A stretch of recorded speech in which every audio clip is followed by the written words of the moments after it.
지난주에 예고한 사건이었죠. 2010년 5월 1일 미국 뉴욕의 롱 아일랜드 오크비치라는 곳에서 발생한 사건입니다. 시작은 이 지역 외곽에 사는 어느 노인 부부의 집에서 벌어지는데요. 새벽 5시였어요. 이 부부가 갑자기 크게 화를 내며 잠에서 깼다고 합니다. 누군가가 현관문을 크게 두드리는 소리 때문이었어요. 아직 해도 뜨지 않은 새벽에 찾아온 이 사람은 누구일까요? 문을 열어봤더니 찾아온 사람은 난생 처음 보는 20대 여성이었는데요. 예상치 못한 상황에 부부가 깜짝 놀라며 문을 닫으려고 했어요. 그런데 가만히 보니 이 여성의 상태가 어딘가 이상해 보였습니다. 옷도 잘 차려 입었고 목걸이, 반지, 귀걸이를 하고 있었는데 화장이 번진 채 몸을 떨고 있는 거예요. 심하게 울은 데다 겁에 질린 상태였습니다. 한눈에 봐도 어떤 일을 겪은 것 같죠. 우리 입장에서도 자다 일어나 문을 열었는데 처음 보는 사람이 울고 있다면 누구든 겁을 먹을 겁니다. 거기에 노인의 입장에서 생각해보면 무슨 일이 생길지도 모르는 위험한 순간이 될 수도 있겠죠. 처음에 문을 그대로 닫으려고 했어요. 그러자 이 여성이 제발 도와달라며 크게 소리를 지르는 겁니다. 부부는 더 이상 모른 척 할 수 없겠다는 생각에 결국 집 안으로 들였는데 밝은 데서 보니까 여성의 옷이 심하게 찢겨 있었고 몸에는 많은 상처도 나 있었어요.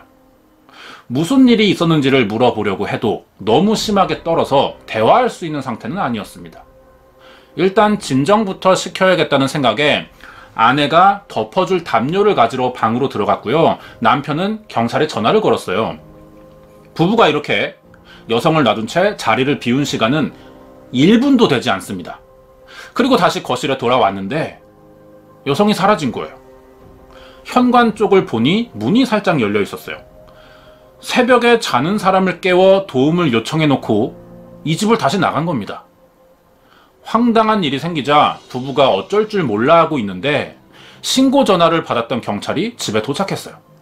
부부는 방금 전까지 있던 상황을 설명했지만 왜 갑자기 사라졌는지 알 수 없다고 진술하자 경찰도 당장 조사할 수 있는 방법이 없었기 때문에 돌아갔죠.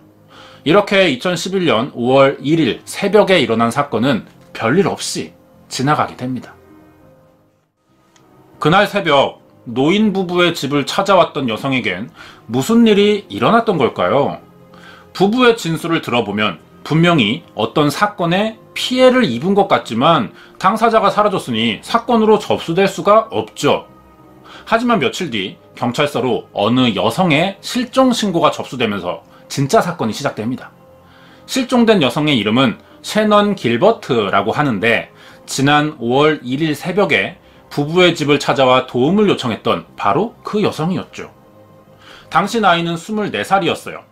노인 부부의 집과 차로 30분 정도 떨어진 곳에서 가족과 살고 있었는데 가정 형편이 좋지 않아서 매춘으로 돈을 벌고 있었습니다.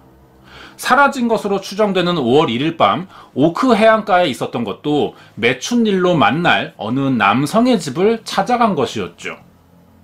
그렇다면 그날 밤 셰넌에게는 무슨 일이 일어났고 도움이 필요해서 부부의 집을 찾아와 놓고 말도 없이 사라진 이유는 무엇이며 그 이후에 어디로 간 것일까요?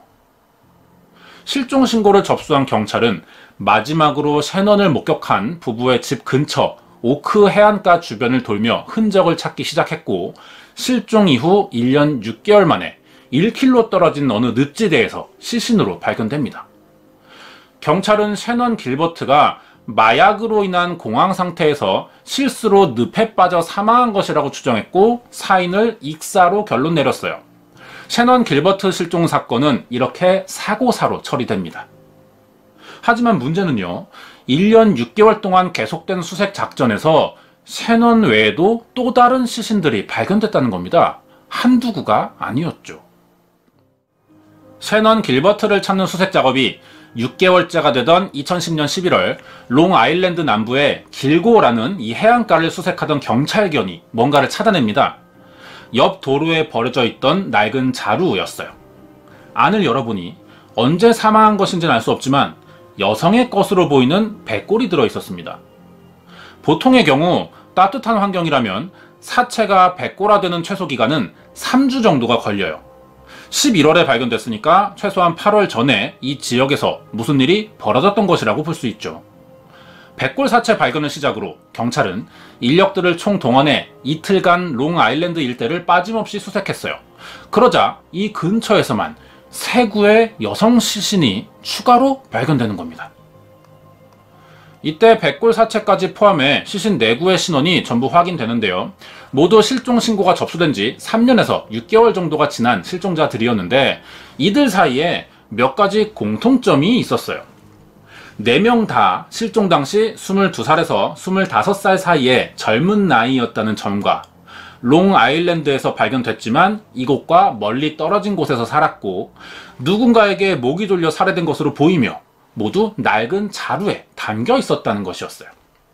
그리고 사건의 시작이었던 셰넌 길버트와도 공통점이 있었는데 이 4사람은 모두 신문이나 잡지에 성매매 광고를 올린 적이 있었습니다.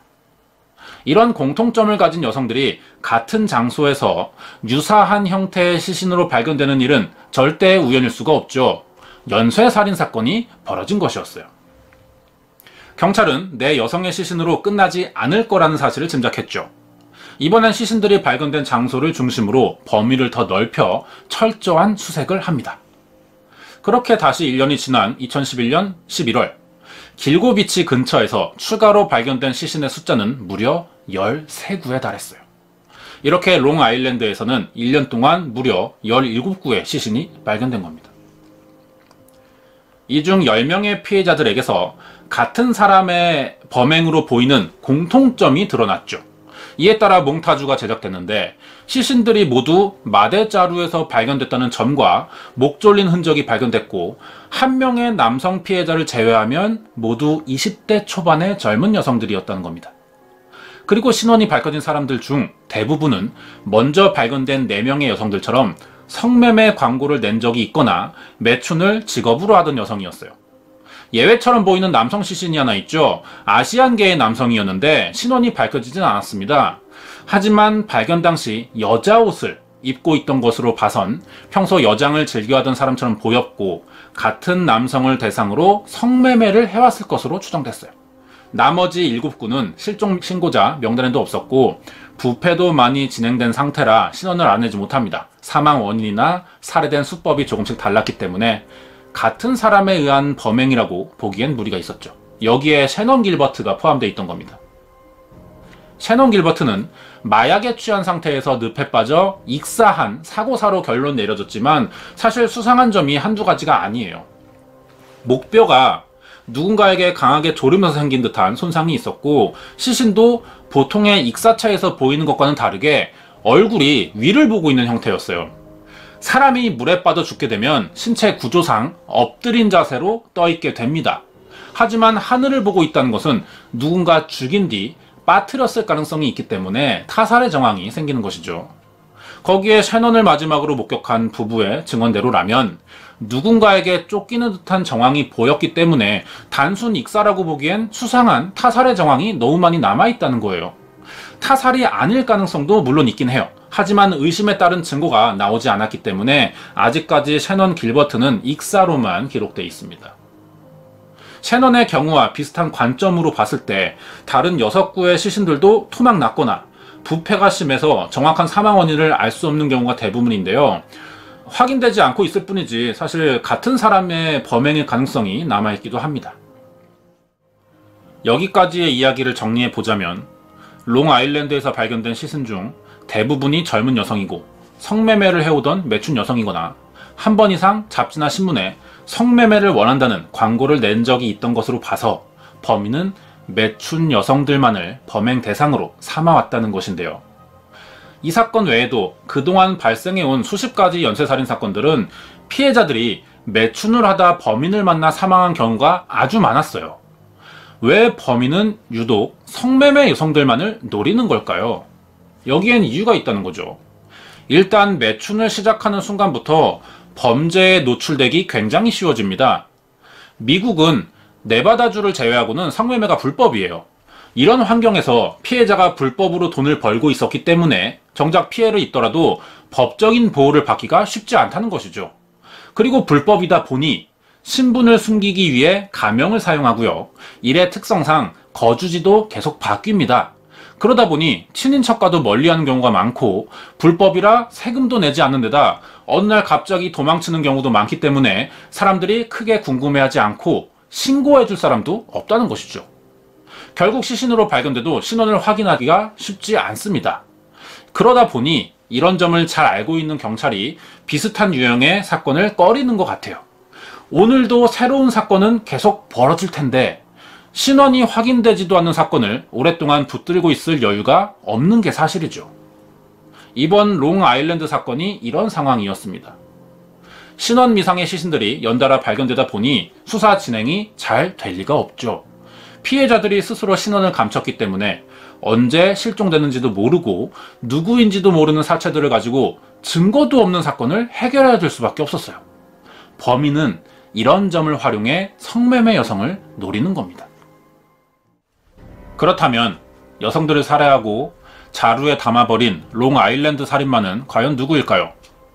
범인의 정체를 분석한 프로파일러들의 이야기를 들어보겠습니다.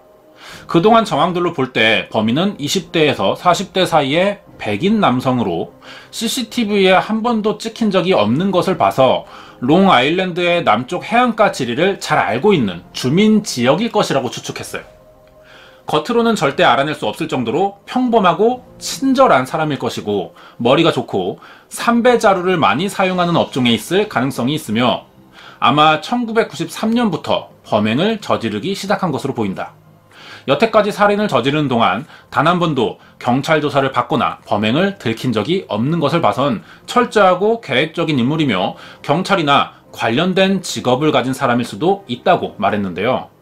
이 프로파일링 결과를 토대로 총 3명의 유력 용의자가 경찰 조사를 받습니다. 그 중에 제임스 버크라는 남성이 있었어요.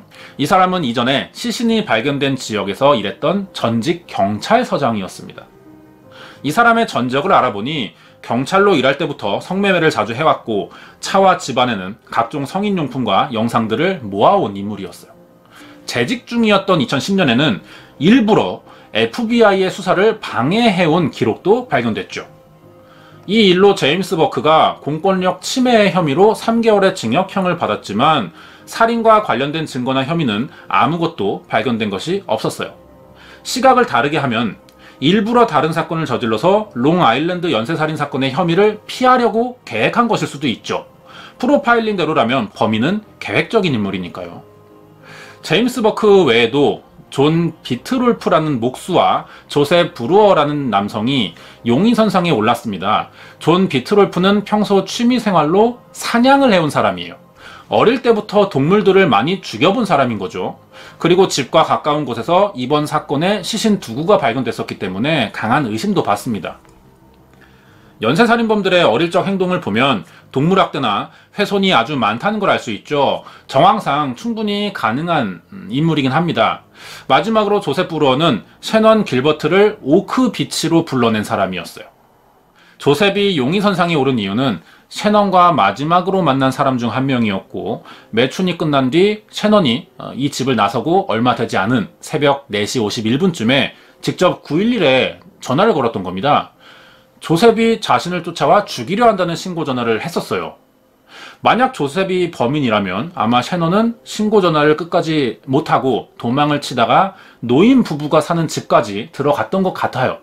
하지만 이 집에서도 갑자기 사라졌고 이후 시신으로 발견됐는데 밖을 나갔다가 조셉을 만나 살해당한 것인지는 분명하지 않죠. 그래도 용의자로 볼 수 있는 정황이 충분해 보이는데요. 그 전에 해결해야 될 문제는 셰넌이 왜 갑자기 경찰에 신고 중인 부부의 집을 말없이 나갔냐는 겁니다. 이렇게 용의자들의 정황이 상당히 그럴듯해 보이지만 직접적인 증거가 없기 때문에 결국 모두 혐의 없음으로 풀려나게 됐죠. 롱아일랜드 연쇄살인 사건의 범인을 찾기 위해 경찰은 지역 내 최고 현상금인 25,000달러를 걸었고요. FBI까지 나서서 사건을 조사합니다. 하지만 현재까지 아무도 기소된 적이 없어요. 기소라는 표현이 나오는 이유는 굉장히 많은 사람을 범인으로 보고 조사했지만 결국 입증해내는데 실패했다는 뜻이죠.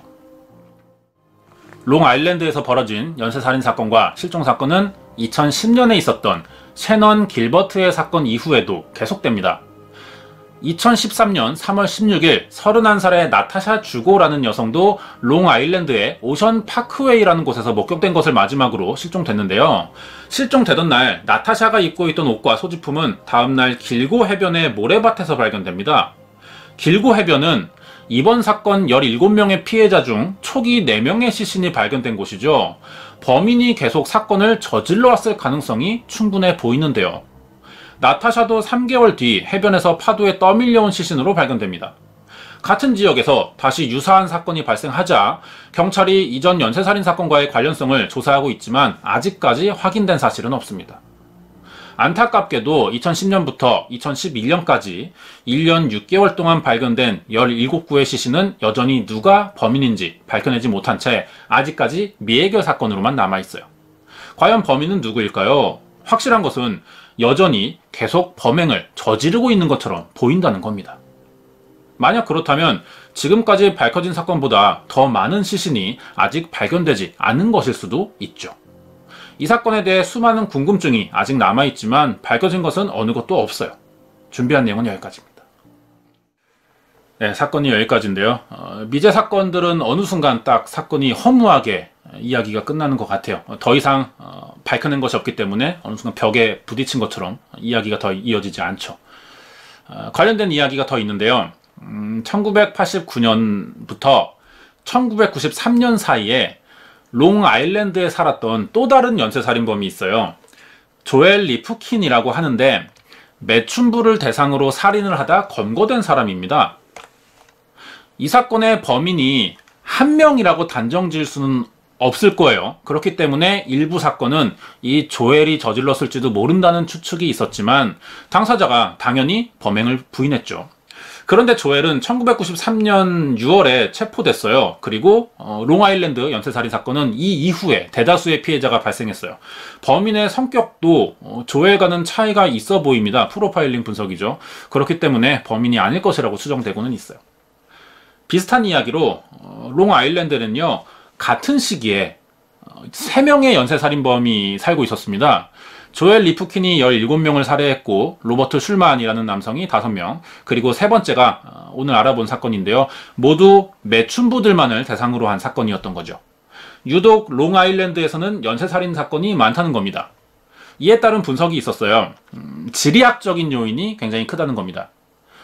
연쇄살인범들은 피해자들에게 쉽게 접근하기 위해서 인구가 많은 지역에 사는 것을 선호한다 그래요. 생각해보면 우리나라도 시골에서 일어난 연쇄살인 사건은 들어보기 힘든 것 같습니다. 거기에 이곳이 해변가이다 보니 유동인구가 많죠, 여행객이. 그래서 또한 사건이 벌어지거나 사람이 실종돼도 금방 발견되기 어려울 수가 있고요. 섬이다 보니 외부에 알려지는데 어려움이 있다는 거죠. 이러한 지형이 범인에게 유리한 면으로 작동되는 것은 아닌가 하는 분석이 있었습니다. 다음 주 예고하고 마치도록 할 텐데요. 1년 전에 일본의 미제 사건 중 하나인 3억엔 사건을 다룬 적이 있습니다. 그때 잠깐 소개를 했었어요. 이 사건을 제국은행 사건이라고 하는데 범인이 태연하게 은행 안으로 걸어 들어와서 사람들을 죽이고 돈을 훔쳐 달아났어요. 굉장히 과감한 수법이었죠. 어떻게 이러한 범행을 은행을 상대로 그것도 할 수 있었을까요?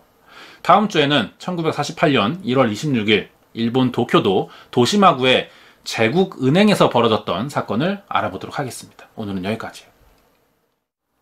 매주 일요일 밤 9시 유튜브와 트위치에서 생방송으로 진행되고 있는 미스터리 사건 파일의 신지우입니다. 이번 사건은 현재까지 이어지고 있는 미스터리한 사건 중 하나인데요. 사건의 시작이 2004년 4월 캐나다의 어느 도시에서 벌어진 투신 사건으로 추측이 되고 있습니다. 이 사건을 먼저 알아보고 본 내용에 들어가면 이해하기가 좋으실 것 같아요.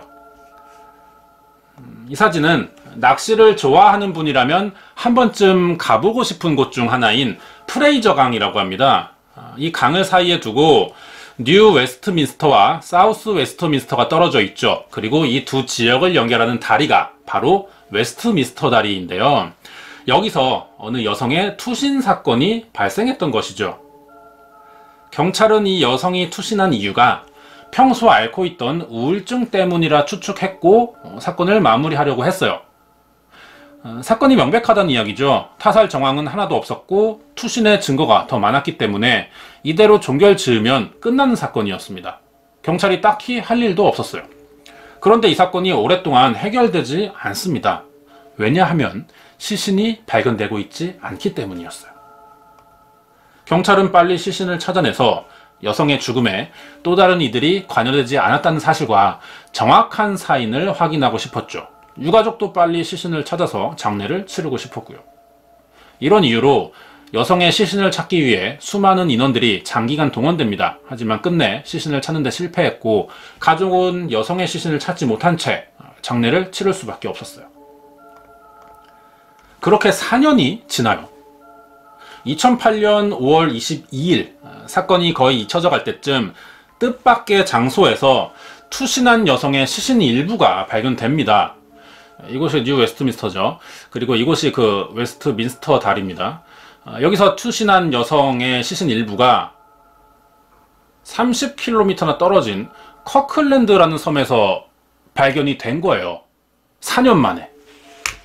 이미 시간이 많이 지났기 때문에 시신은 모두 부패돼서 뼈만 남은 상태였어요. 하지만 신기하게 발견된 발목뼈는 웨스트민스터 다리에서 뛰어내릴 당시 여성이 신고 있던 양말과 운동화 차림 그대로였다는 겁니다. 시신의 일부가 되는 발목과 운동화가 발견되자 경찰과 유가족은 다시 시신의 나머지 유해를 찾을 수 있을 것이라는 생각에 대규모 수색을 벌여봤어요. 하지만 이번에도 결국 수색은 실패하게 됩니다.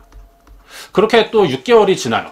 거듭된 수색 실패에 가족들도 시신 찾기를 포기하고 있을 때쯤 경찰로부터 전화가 걸려옵니다. 투신한 여성의 또 다른 시신 일부를 찾았다는 것이었어요.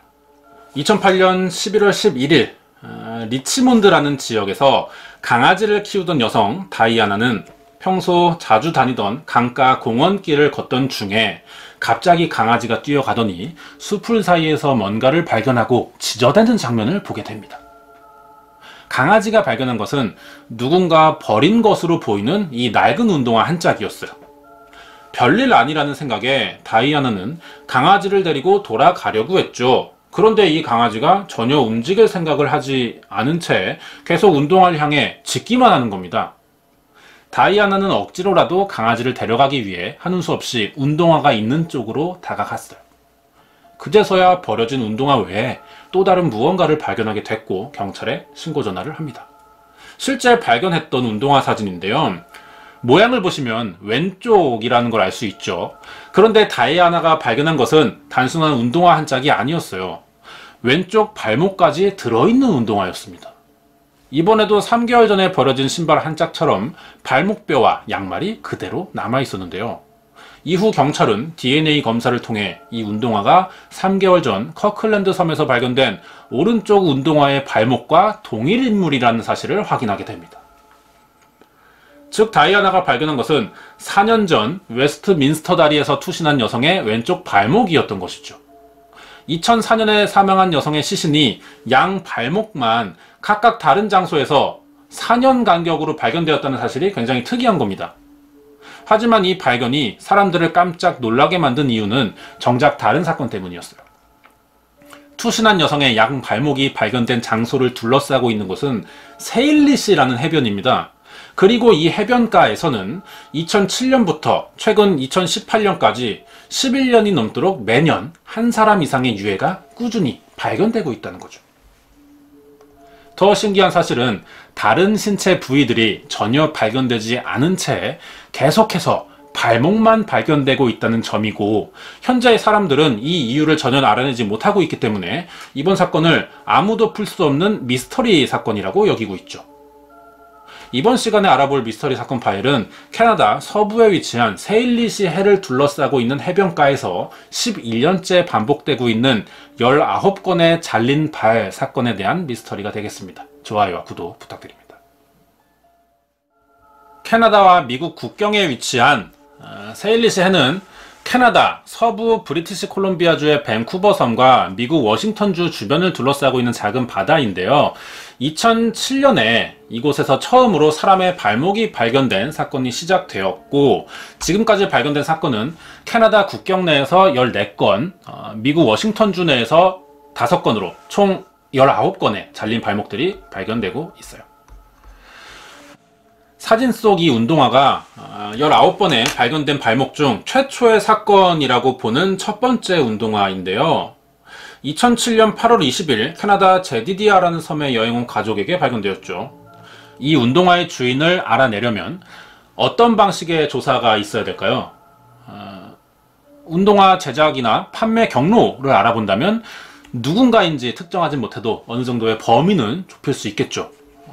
알아보니 운동화는 캠퍼스라는 브랜드사에서 만든 제품이에요. 2003년 인도에서 만들어졌고 발매 당시 인도에서 많은 판매가 있던 것으로 확인이 됐죠. 크기가 미국 신발 사이즈로 12 사이즈라고 하는데 우리나라 치수로 바꾸면 295mm 정도 크기고, 신발 안에 들어있던 발목뼈의 상태도 비교적 온전한 편이었어요. 이것으로 추측할 수 있는 것은 인도나 미국, 캐나다와 관계가 있는 체격이 큰 남성의 신발일 가능성이 높다는 것이죠. 하지만 이 정도 정보로는 더 이상의 범위를 좁힐 수가 없어요. 그 당시도 마찬가지였고 더 이상 이것을 가지고 조사할 방법이 없었죠. 그런데 첫 번째 발목이 발견된 지 6일 만인 2007년 8월 26일 사건이 시작된 제디디아 섬과 얼마 떨어져 있지 않은 가브리올라라는 섬에서 두 번째 발이 발견됩니다. 이 발목도 오른쪽이 먼저 발견됐어요. 역시 남성의 것으로 보이는 운동화였고 모델은 흰색의 리복 제품의 운동화였습니다. 이 신발은 주로 북미 지역에서 판매가 되다가 2004년에 단종된 모델이에요. 이번 경우는 발견 당시 상태가 좋지 못했는데 동물에게 훼손된 것으로 보이는 흔적들이 많았어요. 발견 당시 인근에 사는 야생동물들이 물속에 오랫동안 갈아있던 운동화를 먹이라고 생각해서 육지로 건져냈고 일부를 뜯어먹었던 것이라고 추정했죠. 그리고 6개월 후인 2008년 2월 2일 이번에는 발데스라는 섬에서 세 번째 운동화 발견됐고요.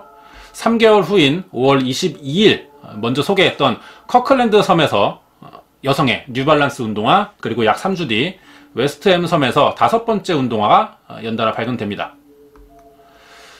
특이한 점이 위 사진처럼 3번째와 5번째로 발견된 운동화가 같은 제품이었어요. 두 신발이 발견된 장소는 각각 발데스 섬과 웨스트햄 섬으로 두 곳의 거리는 36km 정도 떨어져 있어요. 그리고 신발 속에서 발견된 발목뼈를 통해 DNA 검사해보니까 이게 실제 동일인이었던 겁니다. 하지만 누구의 신발인지 주인을 찾지는 못했죠.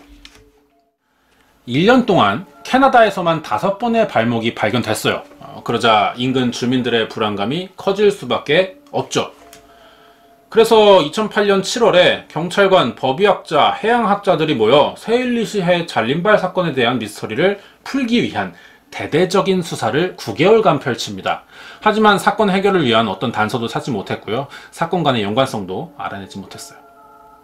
이에 경찰은 최소한 발목의 신원이라도 찾기 위해서 300건이 넘는 실종자들의 인상착의와 해당 신발을 일일이 대조해봤지만 이것도 실패합니다.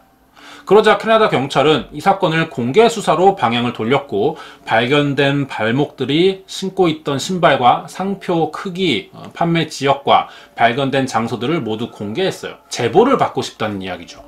그러자 매일 경찰서로 수천 건의 제보들이 쏟아집니다. 그런데 사건의 실마리가 될 제보는 없었어요. 캐나다 경찰이 이 사건에 한참 매달리고 있던 2008년 8월 1일 이번엔 미국 워싱턴주에서 또 다른 잘린 발목이 발견됩니다. 셀리시해 잘린발 사건의 연장인 이번 6번째 사건은요, 캐나다가 아니라 미국에서 발견된 첫 번째 발목이었죠. 이후 2008년 11월 11일부터 2018년 5월 6일에 이르기까지 10년간 셀리시해를 기준으로 캐나다 브리티시 콜럼버스와 미국 워싱턴주 해변가에서 매년 신발을 신은 채 발견된 잘린 발목들이 꾸준히 발견되고 있는데요. 문제는 이 19건의 발목 중 신원이 확인된 사람은 2명밖에 없고 일부 사건의 경우 성별도 가늠하기 어려운 상황이라는 겁니다. 이 중 3번째, 5번째, 4번째, 7번째는 같은 사람의 발목이 따로 발견된 사건이었죠. 그 외의 경우는 모두 한쪽만 발견된 상태입니다. 아직 나머지는 찾지 못했어요. 이야기를 이쯤 들으면 궁금증이 생깁니다. 수많은 신체 부위 중 왜 하필 발목만 발견되고 있냐는 것이죠. 이 사진의 작은 발은 미국 워싱턴주에서 9번째로 발견된 발목이에요. 즉 이 사건은 성인과 아이 관계없이 발견되고 있다는 겁니다. 그리고 특이하게 신발과 양말 없이 발견된 사례인데 약 2달간 물속에서 부패가 된 것으로 추정되고 있어요. 큰 발은 작은 발이 발견된 지 3일 뒤에 발견된 것으로 성별도 확인되지 않았죠. 전문가들은 두 발목이 부패로 인해 자연적으로 몸에서 분리된 것이라고 하는데요. 손목, 발목, 머리 등의 신체 부위는 다른 곳에 비해 상대적으로 관절이 연약한 부분들입니다. 그렇기 때문에 물속에서 시신부패가 진행된다면 이런 부분들이 가장 먼저 몸과 분리될 가능성이 높다는 것이죠. 하지만 손목이나 머리 등의 부위가 아니라 유난히 발목만 잘 발견되는 사실은 특수성이 있기 때문이에요. 19건에 달하는 발목들의 공통점에서 그 이유를 찾을 수 있는데 바로 운동화를 신고 있기 때문이라는 것이죠. 사람이 물에 빠지면 가라앉습니다. 그래서 익사사고가 생기는 거예요. 그리고 일정 시간이 지나면 다시 떠오르게 되는데 이유는 사망 후 시신 부패 단계에서 생기는 장기 손상으로 가스가 발생하기 때문이죠. 다시 말하면 사망 후 자연적으로 신체에 부력이 생긴다는 이야기인데 그렇기 때문에 몸통에서 떨어져 나온 신체 부위들은 대체로 물속에 가라앉게 됩니다. 그런데 신발을 신고 있는 발목이라면 이때 경우가 달라지죠. 운동화는 신발 자체가 비교적 가벼워요. 그리고 내구성도 있는 재질로 만들어지는 데다 분해 요소로부터 발을 보호하기도 하죠. 물에 빠졌을 경우 미생물들이 달라붙을 공간을 주지 않는다는 겁니다. 신발이 시신의 부패를 막아주고 그리고 신발 내부의 공기로 부력이 생기기 때문에 물 위에 떠오르기 좋은 조건이 된다는 거예요. 상대적으로 손과 머리는 장갑이나 모자를 쓰더라도 그 제품들 특성상 운동화처럼 부력 효과는 잘 생기지 않기 때문에 물 위로 떠오르기 힘들다는 겁니다.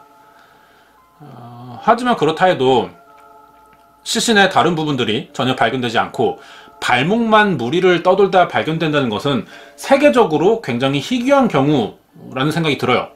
여기에 일부 전문가들은 이 세일리시 해 발견 사건이 과학적으로 가능한 이야기지만 19번이나 같은 장소에서 발견되는 것은 100만 분의 1에 해당하는 확률이라고 표현하면서 풀리지 않는 이상한 현상이라고 이야기했어요. 가능은 하지만 그 가능성은 매우 적은 사건들의 연속이라는 이야기입니다. 현상에 대한 이해가 되지 않자 사람들은 생각의 관점을 바꾸기 시작했어요. 그렇다면 이 발목들은 대체 어디에서 왔냐는 겁니다. 그리고 발목의 주인은 누구냐는 것이죠. 이에 따라 캐나다 내에서 떠돌고 있는 추측과 의혹 몇 가지를 알아볼 차례인데요. 파도에 밀려온 것이라는 추측이 있어요. 앞에서 알아본 대로 인도가 출처인 운동화가 있었죠. 만약 운동화들이 태평양을 건너올 수 있는 조건이 있었냐는 겁니다. 전문가들은 2004년 12월 26일 아시아에서 쓰나미 피해가 있었다는 사실을 떠올렸어요. 여기서 발생한 피해자들의 발목일 것이라는 추측이죠. 실제로 일본에서 지진과 쓰나미가 발생한 후 한참 뒤 7,800km나 떨어진 밴쿠버와 시애틀 등지에서 일본어가 적힌 축구공이 발견되는 사례도 있는 데다가 운동화의 경우는 30년 동안 물 위를 떠다닐 수 있고 1,600km 이상의 거리라도 문제없이 이동할 수 있다는 겁니다. 거기에 발견된 대다수의 운동화들은 2004년 이전에 판매된 제품들이기 때문에 여러 정황들을 고려해 봤을 때 물리적으로 충분히 가능성이 있어 보이죠. 신빙성과 나름의 합리적인 가설로 보이는 주장 같아요. 하지만 여기에 치명적인 오류가 있다는 거예요. 잘린 발들이 2007년부터 발견되기 시작했다는 겁니다. 하지만 아시아의 쓰나미로 인한 피해는 2007년 이전에도 여러 번 발생해 왔어요. 만약 이 주장대로 발목 주인들이 2004년에 희생된 쓰나미 피해자라면 세일리시 해에서는 2007년 이전부터 떠밀려온 발목들이 발견됐어야 한다는 겁니다. 그리고 이 발목들은 한꺼번에 발견된 것이 아니라 2007년부터 2018년까지 10년 이상 해마다 꾸준히 발견되고 있어요. 쓰나미 피해자들 것이라는 주장으로는 이 부분을 제대로 설명할 수 없다는 것이죠. 이 이외에도 또 다른 의혹이 하나 있는데, 그 초반에 이야기했던 프레이저 강에서 투신한 사람들의 유해가 강물을 따라 흐르다가 세일리시 해로 모인 것이라는 주장인데요. 4번째와 7번째로 발견된 뉴발란스 운동화의 주인이자 우울증으로 투신했다는 여성의 사례가 이 주장을 뒷받침하는 좋은 예가 되죠. 프레이저 강에 빠진 시신이 어떠한 외부 방해 없이 강을 타고 흘러 들어가다 자연스럽게 도착한 곳이 세일리시 해가 될 가능성이 높다는 겁니다. 하지만 이 사건 외에 밝혀진 또 다른 발목의 주인이 실종된 어부였다는 것이 밝혀졌어요. 그러자 모든 발목들의 주인이 스스로 목숨을 끊은 것은 아니고 어떤 사고로 인해 물속에서 사망한 사망자들일 가능성도 남아있다는 것이죠. 관련된 이야기로 2005년에는 세일리시 해변에 위치한 쿼드라라는 섬에서 경비행기 추락 사고가 있었어요. 이때 비행기에 탑승했던 남성 4명과 여성 1명은 모두 사망한 채 발견돼요. 남성들의 시신 4구는 모두 수습됩니다. 그런데 여성 시신이 크게 훼손된 채 발견되었고 일부가 없었어요. 이때 찾지 못한 그 시신 일부는 세일리시 해변에서 발견된 발목 중 하나일 것이라는 추측이 있었지만 기존에 발견된 발목들 중에 여성의 DNA와 일치하는 발목은 나오지 않습니다. 만약 이후에 다시 여성의 발목이 발견된다면 이전에 발견된 발목들이 근처 프레이저 강이나 섬에서 사망한 사람들일지 모른다는 주장을 뒷받침할 수 있겠죠. 마지막으로 연쇄 살인의 경우도 추측해 볼 수 있는데요. 살인을 한 뒤 발목만 강이나 바다에 버리고 다른 신체 부위들은 땅에 묻는 식으로 살인을 숨겨왔고, 이러한 이유로 발목을 제외한 다른 신체 일부가 발견되지 않았을 것이라는 주장입니다. 하지만 어떤 추측도 명확하게 밝혀진 것은 없죠. 2008년 6월 16일 미국에서 6번째 발목이 발견된 지 이틀 만인 6월 18일 밴쿠버 아일랜드에서 7번째로 다시 발목이 발견됐다는 신고가 있었는데요. 알고 보니 해당 발목은 누군가 임의로 동물의 뼈에 미역을 감아 양말을 씌웠고 신발을 신긴 가짜 발목이었어요. 이 사건 이후 3년 뒤에도 비슷한 사건이 다시 일어났는데 2011년 8월 31일이었어요. 브리티시 콜롬비아의 오크 해변가에서 운동화가 발견되었다는 신고로 경찰이 출동해 봤지만 생고기를 뭉쳐서 발목처럼 꾸민 가짜 신발이었던 거고, 전날인 11번째로 발견된 사건이 보도되자 모방한 자작극이었던 거죠. 가짜 잘린발을 만들어 허위 신고를 한 사람들은 자신이 최초 발견자가 돼서 주목을 받기 위해 허위 신고했다는 사실을 순순히 인정합니다.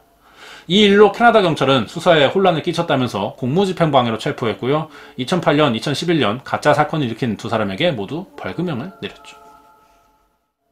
결국 세일리시의 잘린발 연쇄 발견 사건은 발목의 주인이 누구인지, 어디에서 왔으며 왜 발목만 떠다니게 됐는지 이유나 원인에 대해 아무것도 밝혀진 것이 없는 상태입니다. 거기다 이 사건은 2018년인 지금까지도 계속해서 벌어지고 있는 중이에요. 즉 내일 당장이라도 세일리시해 해변가에서 또 다른 누군가의 발목이 발견될 수 있다는 거죠. 준비한 내용은 여기까지입니다. 이어서 다음 주에 알아볼 사건의 예고편이 있습니다. 끝까지 봐주시고 영상이 마음에 드셨다면 구독과 좋아요 부탁드립니다. 여기까지 현재 진행 중인 캐나다의 미스터리 사건 세일리시 해에서 발견된 잘린발 발목에 관한 사건 파일이었습니다. 네, 여기까지입니다. 개인적으로 저는 이런 류의 사건이 좀 흥미가 가더라고요. 살인사건 경우에는 너무 뭐랄까 안타까운 게 크죠. 물론 모든 사람이 뭐 실종되거나 사라지면 안타깝지만 살인사건 같은 경우는 좀 자극적이고 그리고 잔인한 묘사들도 많고 그래요. 근데 이런 류의 소재는 살인이라고 보기엔 좀 힘들거든요. 사실 발목은 앞으로 계속 발견될 것 같아요. 이거를 해결하고 말고 할 게 없는 사건이라는 생각도 들어요, 저는. 왜냐면은 발목, 양말을 신고 운동화를 신고 있는 발목이 발견될 수 있다는 겁니다. 얼마든지. 미스터리할 게 아니라. 근데 유독 세일리시 해라는 곳에서 자주 발견되는 것은 좀 미스터리할 수 있는데, 어떤 뭐 해류나 강의 흐름, 뭐 조류의 영향이 세일리시 해로 도착하기 좋은 그런 형태인지는 모르겠지만, 사실 뭐랄까 이런 해양학적인 측면에서 사건을 해결하기도 힘들어요. 왜냐면은 우리 왜 얼마 전에 제주 여성 실종 사건 있었죠. 근데 며칠 뒤에 제주도 섬 반대편에서 나타났잖아요. 그 제주도의 섬의 그 해류도 제대로 분석해내지 못하는데, 이런 경우는 더 심하겠죠. 그래서 해양학적인 측면에서 해결하기는 좀 힘들 것 같고, 그냥 어떤 그냥 과학적인 현상일 것 같아요. 과학적으로 그냥 이런 것들이 가능한, 물리적으로 가능한, 이렇게 봐야 될 것 같습니다. 살인사건이랑은 전혀 별개의 문제라는 거죠. 그래도 어떻게 같은 장소에서만 계속 발견되는 건 그건 좀 신기하네요. 바다에 빠져 사망하는 그런 사건을 줄이면은 발견되지 않겠죠. 물론 뭐 쉬운 일은 아니지만.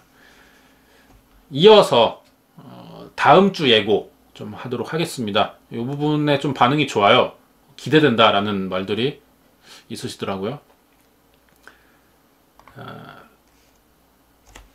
고래 사진인데, 저 옆에 면도칼이 약간 좀 대비되죠. 어떤 사건이냐면 2015년 11월 러시아의 소셜 네트워크 서비스 중에 부콘탁테라는 게 있습니다. 여기서 처음 시작됐고요. 전 세계로 확산됐어요. 현재 전 세계 10대들 사이에서 유행된 어느 게임에 관한 미스터리인데요. 흰수염고래라고 불립니다. 게임 이름이. 참가자들이 진행자에게 50가지의 지령을 받아요.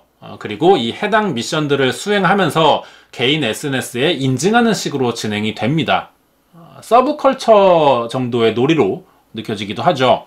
우리나라도 SNS를 중심으로 이 서브컬처에 관한 놀이들이 꽤 있습니다. 그리고 도전 과제를 수행하고 인증하는 형태의 과정이 재미있다 보니까 누군가는 해보고 싶다라는 생각이 들 수도 있어요. 그런데 이 흰수염고래 게임의 또 다른 이름을 듣는다면 이런 생각이 사라지게 되죠. 또 다른 이름이 죽음의 게임이라고 불려요. 게임에 참여했던 수십 명의 학생들이 이 게임의 여파로 스스로 목숨을 끊었기 때문인데요. 왜 이런 사건이 생겼는지 다음 주에 알아보도록 하겠습니다. 아마 2019년 새해 첫 주 사건이 되겠네요. 한 살 더 먹고요. 내년에 찾아오도록 하겠습니다. 오늘은 여기서 마칠게요. 그 사람의 본성을 알고 싶으면 권력을 쥐어줘 보라는 말이 있어요. 에이브러햄 링컨이 남긴 말인데 굉장히 무섭고 와닿는 말이라고 생각합니다. 권력이라는 건 결정권을 가지면서 책임도 져야 하는 위치의 사람에게 주어지는 역할인데요. 항상 정치에만 해당되는 말은 꼭 아니죠. 학생회장에게도 그 위치에 맞는 권력이라는 게 있고, 회사 안의 상하관계에서도 자주 볼 수 있어요. 아주 사소하게 보자면 친구들에게 오늘 저녁을 살 테니 메뉴는 직접 고르겠다는 입장도 그 순간에는 권력이 될 수 있죠. 그만큼 각계각층의 모든 사람들에게 해당되는 말이고, 자신을 되돌아보는 말이 되기도 합니다. 저도 권력을 가졌을 때 개인의 욕심으로 절대 사용하지 않을 것이라고는 쉽게 말하지 못할 것 같아요. 그래도 이 말은 에이브러햄 링컨이 정치인들에게 경각심을 주기 위해 남긴 말이었다고 생각되는데요. 실제 인류 역사에서 많은 지도자들이 이 말을 증명해 줬습니다. 개인의 잘못된 생각이나 본성으로 수많은 사람들을 희생시키고 국가 전체를 흔드는 사건들을 일으켰죠. 이번 사건이 여기에 해당됩니다. 이 사진은 20세기 초 외몽골을 지배했던 유일한 유럽인이자 몽골 역사상 최초의 생목인 통치자였던 미친 남작이라고 불리던 로만 폰 운게른 슈테른베르크라는 사람이에요. 오늘 이야기의 주인공이죠. 어떤 일을 했길래 미친 남작이라는 별명이 생겼는지 알아보도록 하겠습니다. 내용이 기대되신다면 구독과 좋아요 부탁드립니다. 이름에 대한 논란이 있는데요. 풀네임은 로만 폰 운게른 슈테른베르크인데, 국내에서 운게른 폰 슈테른베르크로 잘못 알려준 경우가 있습니다. 이게 로만의 가계도가 복잡해서 생긴 문제인데요. 정식 이름은 로만이고 폰 운게른 슈테른베르크가 성이죠. 가문을 중요시하는 귀족 출신이었기 때문에 여러 가문의 이름을 사용하는 것이라고 이해하시면 되겠습니다. 로마는 1886년 1월 22일 오스트리아의 그라츠라는 곳에서 태어났어요. 그럼 오스트리아 국적이 되죠. 그런데 로마는 오스트리아 국적이라고 생각하지 않습니다. 자기가 독일이나 러시아 사람 아니면 독일계 러시아 혼혈이라고 생각했어요. 복잡하죠. 부모에 대한 정보가 알려져 있지는 않은데 아마 독일인이었던 것 같아요. 그래서 오스트리아 국적인데도 항상 자신은 독일의 귀족 가문이라는 생각을 가지고 있었는데요. 로만이 이런 생각을 한 이유는 유럽의 봉건제 때문이었습니다. 봉건제는 왕이 모든 영토를 다스릴 수 없어서 지역마다 영주를 두고 관할 정치를 하는 방식이죠. 그러다 보니 귀족들은 국가보다 자신의 가문을 더 우선시했어요. 귀족들만의 혈통 우월주의가 만들어진 겁니다. 로마는 오스트리아보다 강력한 봉건제를 가진 독일에 대한 환상이 더 컸다고 볼 수 있어요. 그리고 5살 때 부모가 이혼을 합니다. 이때 로만의 양육권을 엄마가 가져가면서 러시아 사람과 재혼을 하는데 200년간 영토를 다스려온 명문 귀족 가문이었어요. 이렇게 로마는 독일 귀족 가문의 출신이었지만 러시아 귀족의 가문으로 들어가 살게 됩니다. 막상 와보니 러시아 제국도 독일만큼이나 봉건제도가 강한 나라였던 거예요. 이때부터 자신이 귀족 신분이라는 것을 아주 자랑스러워했고 자부심도 컸어요. 그리고 스스로를 러시아 제국에 복종하는 신민이라고 생각하기 시작합니다. 로만이 이런 생각을 무려 5살 때 했다는 거예요. 사실 이때 유럽의 봉건제는 여러 단점들이 드러나면서 무너질 조짐을 보이고 있었어요. 러시아 제국의 귀족들도 시대 흐름에 맞춰 중앙 집권화되고 있었는데 로만의 가문은 외곽 지역에 있었거든요. 그러다 보니 시대적 변화를 따라가지 못하면서 여전히 봉건적 사고가 깊게 자리 잡혔고 이런 사상은 성인이 되고 권력을 가지게 되면서 엄청난 사건을 일으키는 계기가 됐던 겁니다. 로마는 어릴 때부터 폭력적인 성향을 가지고 있었어요. 지역에서 가장 힘있는 귀족 가문이다 보니 혈통이 다르면 성인이라도 어린 로만에게 아무런 말을 하지 못했고 다른 부모들은 자식들에게 로만과 어울리지 못하게 했죠. 그러자 로만이 자신의 폭력성을 해소할 대상이 사라지게 된 겁니다. 그래서 동물을 고문하기 시작했어요. 동물의 목을 졸라 죽일 정도로 잔인한 면도 드러내다 보니 당연히 정상적인 학교 생활도 불가능했죠. 로만이 15살이 되던 1905년에 역사적인 사건 하나가 벌어집니다. 평민들이 봉건제의 세습과 착취에 불만을 가지면서 귀족들의 집을 모두 불태우는 제1차 러시아 혁명이 일어났죠. 이때 로만의 집도 큰 피해를 입었어요. 감히 평민 주제에 귀족을 공격했다는 사실에 굉장히 큰 충격을 받습니다, 로만이. 그리고 평민들은 증오에 사로잡힌 존재들이며 절대 상종할 수 없다는 가치관이 들어서게 되죠. 동시에 이 당시는 러일 전쟁도 있었는데요. 로마는 군인이 되고 싶어 했어요. 여기에 자원 입대합니다. 그런데 가던 중에 전쟁이 끝나요. 그래서 하는 수 없이 육군 사관학교에 입학했죠. 정작 군인은 됐는데 전쟁은 끝났고 딱히 할 일도 없었던 거예요. 그래서 매일 군인들과 몰려다니면서 싸움을 하거나 장난을 쳤는데 이때 칼을 들고 놀다가 찔려서 크게 다친 적도 있었죠. 전체적으로 이야기를 보면 로만이라는 사람은 자신의 신분이 우월하기 때문에 누군가를 지배하려는 경향이 강하고 여기서 나타나는 자신의 폭력성을 해소할 대상을 계속 찾아다녔던 것 같다는 생각이 듭니다. 장교로 복무하던 지역은 동시베리아였어요. 여기서 몽골이나 부랴트인 등의 유목민의 생활을 보게 됩니다. 여기에 큰 관심을 보였고 이들이 아직 중세의 생활 방식을 유지하고 있는 민족이라는 것에 동질감도 느껴요. 그래서 아시아와 더 가까운 지역으로 복무 장소로 옮기면서 본격적으로 유목민들과 어울려 지내게 됐죠. 이들에게 기마검술과 총을 가르칩니다. 이렇게 유목민들에 대한 인지도를 넓혔고 자신의 가문에 헝가리인 혈통이 섞여 있다면서 스스로를 징기스칸의 후손이라고 주장하기도 했어요. 몽골이 중국의 지배를 받던 1913년엔 이들의 독립을 도우려고도 했지만 러시아 제국의 군인 신분이었기 때문에 제3국 사정에는 개입할 수가 없었죠. 그러자 예비역으로 전역까지 하면서 나섭니다. 그래도 러시아 관리들의 반대로 실패했어요. 하지만 1년 뒤 1차 세계대전이 발발하면서 다시 현역으로 복귀했고, 이때 적진에 직접 뛰어들어서 광기에 가까운 용맹함을 보였다고 하는데, 남들의 눈에는 무모해 보였지만 사실 많은 공을 세웠어요. 그래서 훈장까지 받습니다. 국가에 충성했던 것이라고 볼 수도 있지만 의도를 들여다보면 자신의 폭력성을 해소하기 위해 전쟁을 즐겼던 것 같아요. 다시 전쟁이 끝나자 동료 장교를 폭행한 죄로 2개월간 감옥에 간 적도 있죠. 로마는 태어나면서부터 봉건제도와 군주제가 몸에 배인 사람이었어요. 그래서 당시 봉건제를 벗어나고 사회주의를 외치던 노동자들이 러시아의 주류가 되는 것을 끔찍하게 반대했죠. 그러던 중 1917년 2월 혁명으로 러시아 제국의 마지막 황제인 로마노프와 가족들이 총살됩니다. 그러자 대표적인 반공주의자였던 그리고리 세면우프라는 사람을 상사로 만나면서 아직 남아있는 황가에 충성을 맹세했고, 이어지는 10월 혁명에 맞서 반공군에 들어가 공산주의 군대를 무장해제시킨 후 이곳을 반공군의 거점으로 삼았어요. 이 공로로 로만이 사령관직까지 맡게 됩니다. 두 번에 걸친 러시아 혁명은 왕정 정치를 유지하려는 보수주의 백군과 사회주의를 요구하는 시민인 적군 간의 전쟁이었어요.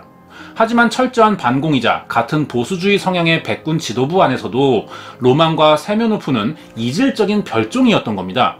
백군은 의회가 정치를 하는 입헌군주제를 주장했지만 이들은 중세시대부터 이어진 봉건주의를 유지하고 싶어 했어요.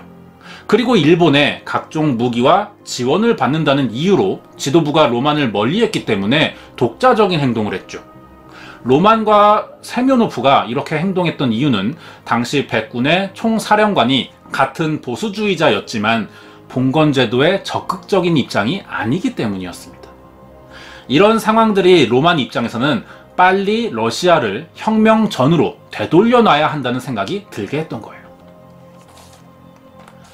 이후 로마는 여러 번의 전투에서 거듭된 승리로 직접 부대를 편성할 수 있는 위치까지 진급을 하게 됩니다. 그러자 이끌어오던 백군을 버리고 그동안 가깝게 지내오던 몽골인 외에 러시아인과 부랴트족으로 편성된 아시아 기마사단이라는 부대를 만들어 거점 지역이었던 철도를 장악했어요.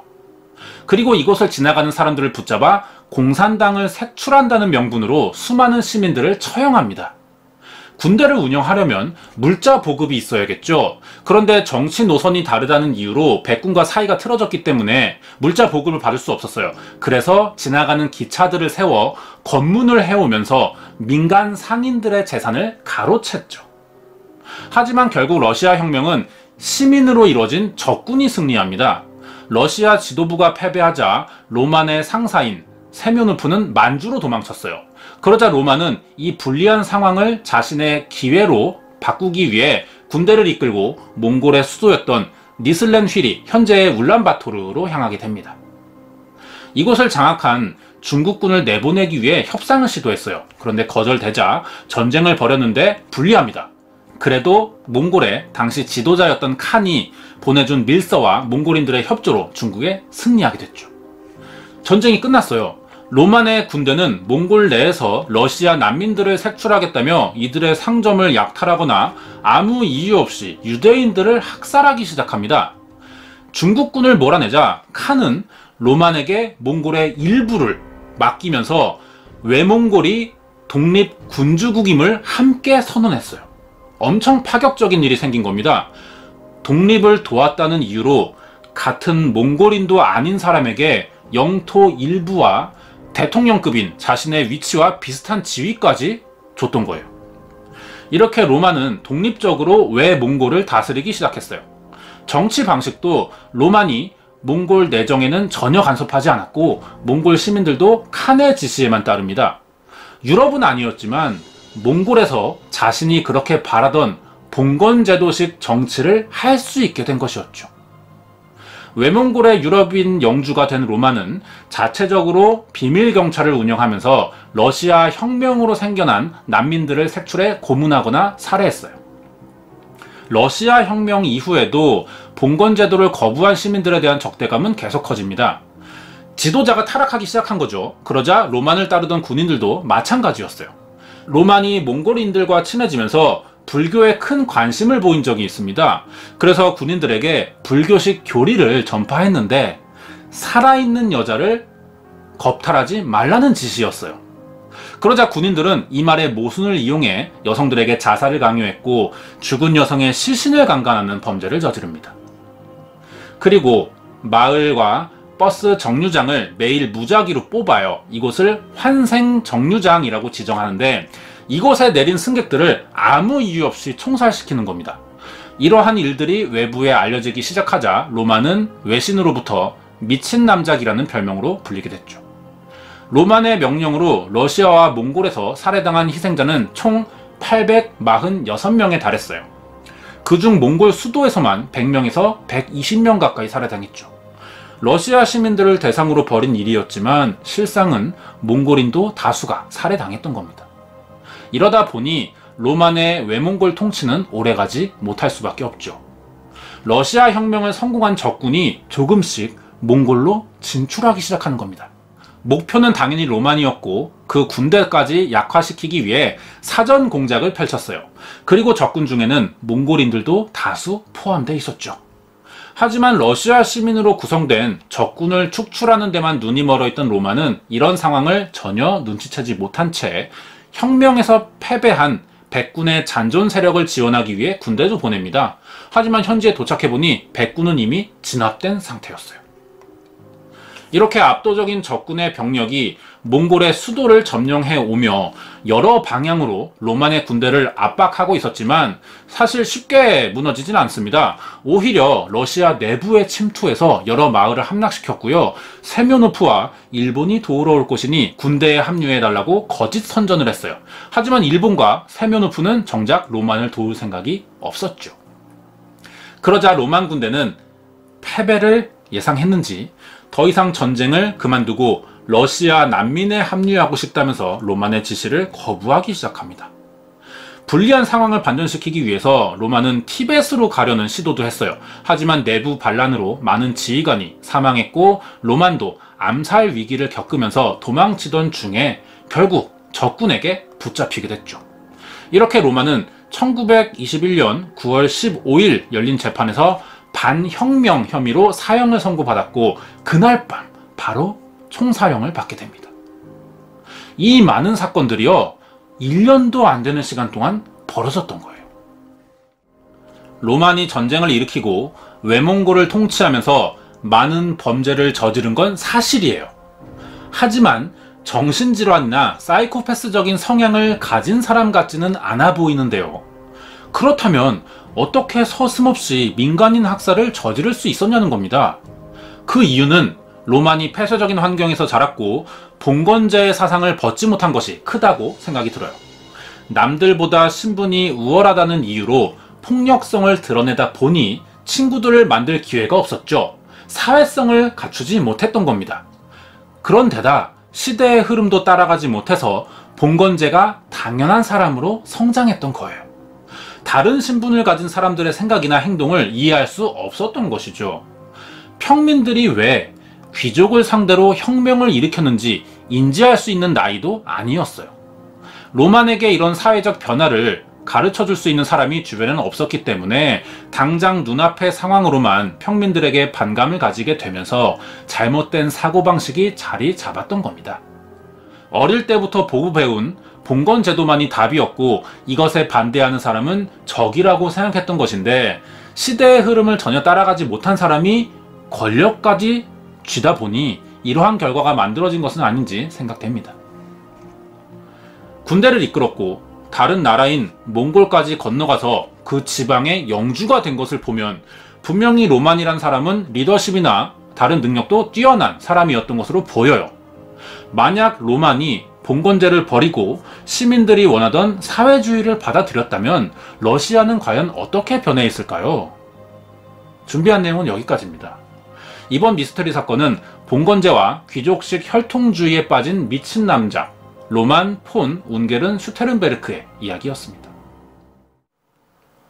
네, 준비한 내용 여기까지고 평소에 하던 미스터리 사건 컨텐츠와는 조금 방향이 다르고 접근 방식도 차이가 있었던 것 같죠. 새 작가님이 들어오셨는데 앞으로 좀 이러한 형식의 사건도 만들어 보면 좀 저도 범위를 넓히고 좀 더 확장성을 갖고 여러분들도 다양한 영상을 좀 볼 수 있지 않을까 싶어서 준비하게 됐습니다. 영상 어떻게 보셨는지 좀 감상평이라든가 피드백 댓글로 남겨주시면 반영하도록 하겠습니다. 관련된 이야기를 조금 더 해봐야 되는데, 어릴 때 성장 배경을 보면 로만이라는 사람이 사이코패스는 아닌가 이런 생각이 들 법한 일화들이 있어요.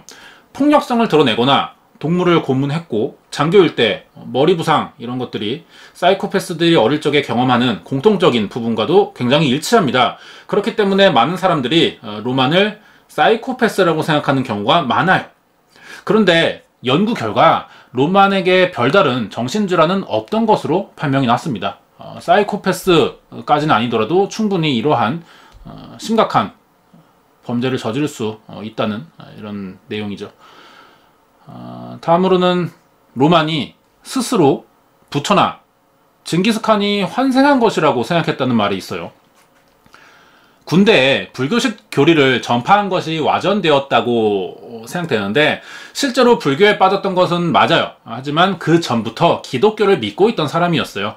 아마 몽골과 친해지기 시작하면서 불교를 접한 거고, 몽골인들의 시각에서는 기독교에 대한 이야기를 듣지 못했을 겁니다. 불교에 빠진 로만에 대한 인상만 남아있겠죠. 그렇기 때문에 몽골인들에 의해서 이런 말들이 전해진 것은 아닌가 생각됩니다. 확실한 것은 로만이 스스로 이러한 주장을 한 적은 없다는 거예요.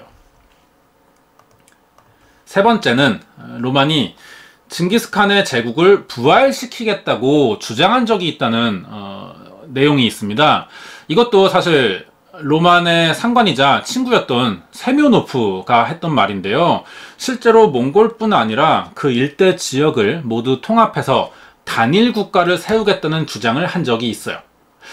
그런데 왜 이게 로만의 말처럼 알려졌냐면, 둘이 친했고 하지만 로만이 더 알려진 인물이기 때문에 세메노프의 발언이 그대로 옮겨진 것은 아닌가 이런 생각이 듭니다. 정리하자면 분명히 비판받을 만한 일을 한 사람은 맞지만 어디까지나 확인된 사실에 기인해서 비판을 해야 된다는 것이죠. 여기까지 알아보겠습니다.